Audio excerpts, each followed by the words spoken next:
I ran into anti-Semitism only a couple times.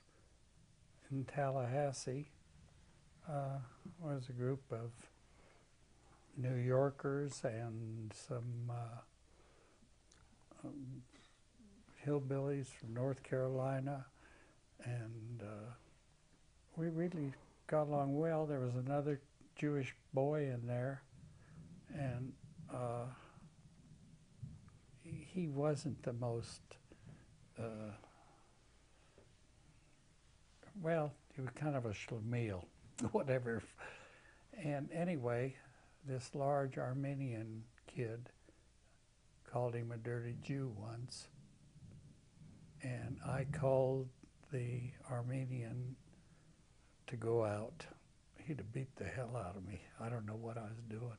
Anyway, it shows that if you do defend yourself, he apologized, and that was that. And then when I went to Iceland, my first introduction there was the first sergeant. There was a kid that went with me from New York who was, I thought was Jewish. But anyway, one night he said, I heard them say, "Oh, you're not Jewish, you're Finnish."